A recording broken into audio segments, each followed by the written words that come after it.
history stands. Just as it was prior to this series, no team has come back from a 3-0 series deficit.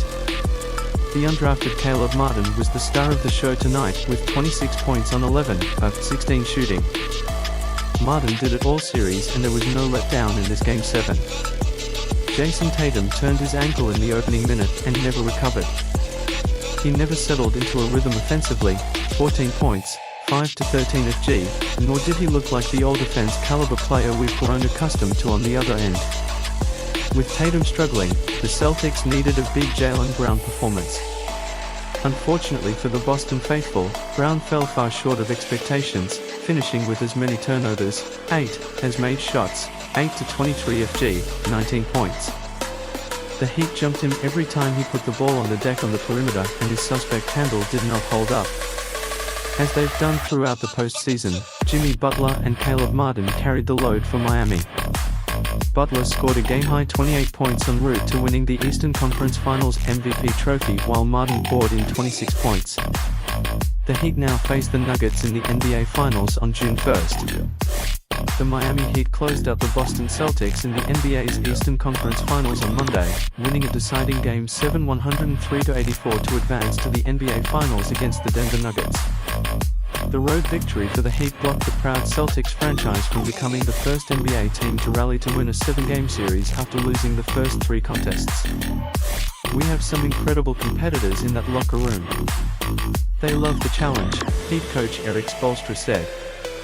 They love putting themselves out there in front of everybody. Open to criticism. Open to everything. Celtics point guard Malcolm Brogdon said he thought his team played tight and it affected their results on both ends of the court. I thought, the Heat, played loose. I thought they really executed on the defensive end, the league's 6th man of the year said. Then offensively they were poised. They weren't rushed, they weren't nervous. 8th-seeded Miami had to come through the play-in tournament but has not let its underdog status have any bearing on its impressive playoff run so far. Against Boston on Monday, Miami forward Jimmy Butler led the way with 28 points while forward Caleb Martin netted 26 points and had 10 rebounds. Boston shot a frigid 39% from the field as a team, and no Celtic managed to score 20 points in the game. Many teams have tried, a few have gotten close, but ultimately all have failed in trying to achieve the comeback of all comebacks, netting 0 for 151 attempts. Most teams to go down 0-3 didn't even make it this far. This Boston squad marks just the 4th team to ever force a Game 7 following a 0-3 start to a series. The New York Knicks forced a Game 7 in the 1951 NBA Finals against the Rochester Royals. The Denver Nuggets pushed it to the brink in the 1994 Western Conference semis against the Utah Jazz, and the Portland Trail Blazers almost made history in the 2003 Western Conference first round against the Dallas Mavericks. The Heat, who have won 3 NBA titles, most recently in 2013, will face the top-seeded Nuggets in Denver on Thursday. Spoelstra's team took down Giannis Antetokounmpo and the number 1-seeded Milwaukee Bucks in the first round, before winning a war of attrition against the Knicks in the Eastern Conference semis. Despite Boston's impressive regular season record, the number 2 seed struggled throughout the postseason. It took the Celtics 6 games to get past the 7th-seeded Atlanta Hawks and another 7 to get through the Philadelphia 76ers. This brought the Heat and the Celtics together in the Eastern Conference Finals. The series has been an incredible display of drama and tension, with the momentum ebbing and flowing throughout. The Heat raced to a 3-0 lead in the series thanks to incredible performances by Butler and the Miami supporting cast. Butler has been one of the stars of the NBA postseason and continued this form during the early games of the series against the Celtics. Missing Tyler Herro through injury meant that head coach Eric Spoelstra had to seek other alternatives to support his star man. Up stepped Gabe Vincent and Martin, who have come up big in clutch time and throughout the series. However, the Celtics won Game 4 and Game 5 in comfortable fashion, with Jason Tatum showing his brilliance in the win-or-go-home games. Back-to-back blowouts meant that Boston took the series back to Miami for Game 6, the most crucial game of the series so far. Buoyed by their home crowd support, it looked like the Heat had finally got their momentum back and had enough in the tank to become Eastern Conference champions. The Heat held a 1-point advantage with just 3 seconds left on the clock, but with the ball in Boston's hands, it was far from over. As Marcus Smart attempted to splash home the game-winning three, the ball bounced off the rim and Derek White scored a buzzer-beating putback to edge the game for the Celtics. It felt good.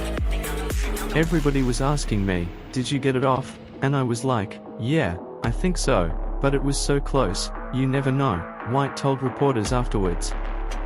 "We're just happy we won. However, we got to get it done, we got it done, and now it's on to Game 7. Unfortunately for the Celtics, the Game 7 hill was again too steep to overcome. CNN's Kevin Dotson contributed to this report.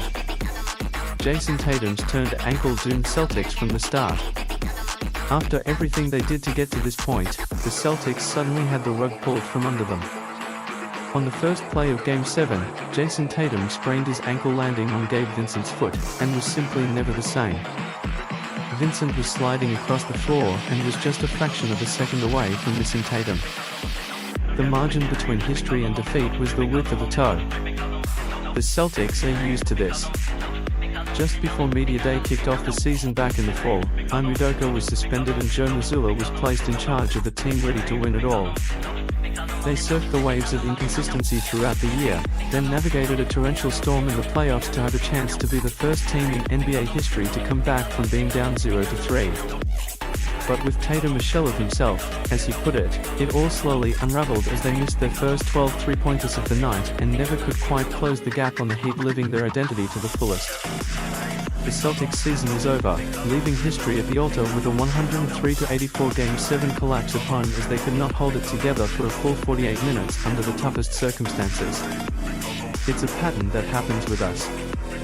We're going to have to do some soul-searching there because some things have to change in that regard, Al Horford said. We had a great opportunity and we failed. The dramatic Celtics Heat Eastern Conference Finals series reached a bit of an anticlimactic blowout win for Miami. The Heat defeated Boston 103-84 to advance to the NBA Finals against the Denver Nuggets. The Heat will not be the first NBA team to blow a 3-0 series lead. Instead, they'll become just the second number 8 seed to reach the finals. Miami will face the Nuggets in the NBA Finals, which is set to begin Thursday. The Heat last played for the title in 2020.